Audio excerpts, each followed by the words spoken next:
ఇక వివరాల్లోకి వెళ్తే మిషన్ వాత్సల్య పథకం అమలుపై జిల్లా బాలల సంక్షేమం పరిరక్షణ కమిటీ సమావేశం జిల్లా కలెక్టర్ హరీంద్ర ప్రసాద్ అధ్యక్షతన జిల్లా మహిళా శిశు సంక్షేమ సాధికారత అధికారి సిహెచ్ లక్ష్మి ఆధ్వర్యంలో జరిగింది.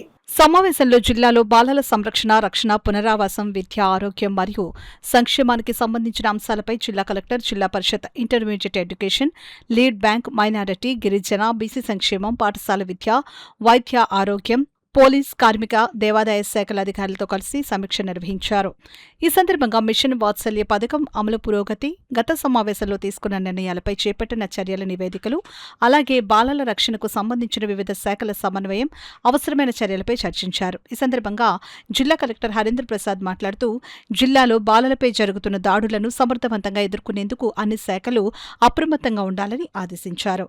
పోలీస్ స్టేషన్ పరిధిలో ఫోక్సో కేసులు నమోదైన వెంటనే సంబంధిత పత్రాలను జిల్లా బాలల పరిరక్షణ విభాగం, చైల్డ్ వెల్ఫేర్ కమిటీలకు నివేదించి బాధిత బాలబాలికలకు తక్షణ కౌన్సిలింగ్, అవసరమైన సహాయం అందేలా చర్యలు తీసుకోవాలని జిల్లా కలెక్టర్ స్పష్టం చేశారు. బాల్య వివాహాలు జరుగుతున్నాయని సమాచారం వచ్చిన వెంటనే పోలీస్ శాఖ నుంచి సబ్ ఇన్స్పెక్టర్ స్థాయి అధికారి బాల్య వివాహ నిరోధక అధికారితో కలిసి సంఘటన స్థలానికి వెళ్లి కౌన్సిలింగ్ ఇవ్వాలని ఆదేశించారు. సమావేశంలో CWC committee member Santosh Kumari, Zilla Parishad CEO Lakshmana Rao, LDM CHSV Prasad, intermediate education DIEO J Rambabu, DSTO Satish Kumar, జిల్లా బాలల పరిరక్షణ అధికారి సిహెచ్ వెంకట్రావు, సంరక్షణ అధికారులు కె శ్రీనివాస్, విజయ, శిశు గృహ మేనేజర్ రత్న, జిల్లా బాలల పరిరక్షణ విభాగం సిబ్బంది, కమిటీ సభ్యులు తదితరులు పాల్గొన్నారు.